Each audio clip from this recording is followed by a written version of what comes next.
Welcome back. This week we're talking fiscal fitness, your financial health, how to cure or at least treat some of your financial ills. But in order to talk about treatment, as always, we need to talk about diagnoses. Diagnose the problem, get to the root of it. Here now to talk about that, the author of the book, The Financial Physician. We're talking about how to cure your money problems and boost your financial health. I'd like to welcome Louis Scatigna. He's a certified financial planner and president of AFM Investments. Now, thank you for joining us. Great to be here, Eric. All right, so let's talk about the root of the problem, some of the most common causes of our money problems out there, because you talk about that in the book. And first and foremost is, I guess, your homes and your cars, right? Well, the first thing is financial illiteracy. We don't know anything about money. We're never taught about it. We teach kids in high school chemistry, things about the Civil War, but we don't teach them how credit cards work, how mortgages work, how taxes work. So we start off on the wrong foot and we get into trouble from day one. All right, so you get into trouble because you don't have the knowledge base, or the practical knowledge base, I guess you would say, and then everything snowballs, right?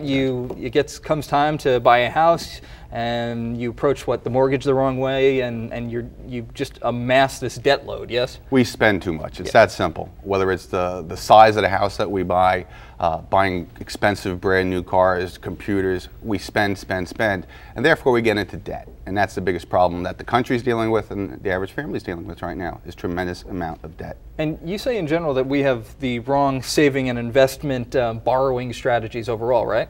Oh, absolutely. First of all, we don't save enough. Most of us save nothing, so to speak. We borrow using credit cards, which is the worst debt possible. I call it cancer to the financial body.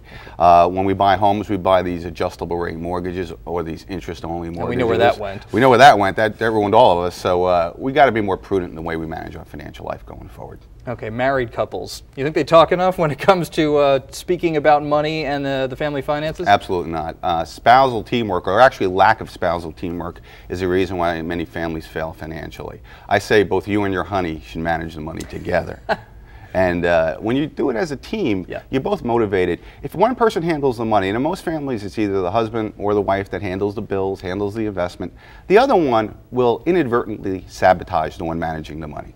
If we do this together as a team, then we have some accountability, we have some motivation to succeed. You know, a lot of people out there, they hear one little nugget of advice, and they hear one tip and they just run with it. They say, this is what I have got to do in terms of investing. So you think people out there just follow a lot of bad advice? Yes, because they don't know how money works, they're not educated, so they're looking for any kind of advice, and they're very gullible. They'll take the first thing that anybody tells them. Okay, I don't know anything about it, so sounds good to me, let's go do it. Psychological makeup, what's that? What are you referring to there? Well, people are more irrational about money than anything else. It's That's not true. love, Love it's and not money. religion, it's actually money. Okay. Doing financial planning for 27 years and meeting people, you know, there's either two kinds of people you're going to meet. Those who operate from an attitude of lack, and those who operate from an attitude of abundance. And it has nothing to do with how much money you have. I have clients who have $2 million that are totally afraid of being destitute. And I have people who have $50,000 and they don't even worry about money. So if you operate from an attitude of lack, you're going to be much more conservative with your money. You're going to be in CDs and treasury bills and probably not keep pace with inflation.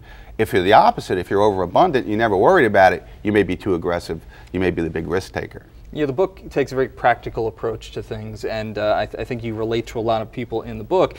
And the chapters, you have your diagnosis, you have your vital signs, your vital statistics, treatment, and so on and so forth. Chapter 13, and we touched on this one a moment ago, about buying too much house. And a lot of people fell into this trap just a few years ago.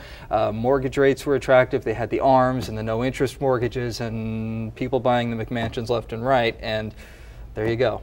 That's it. I had a client who was a sanitation worker making $65,000 a year, and his wife made $20,000. So they were making $85,000 a year. He came to me.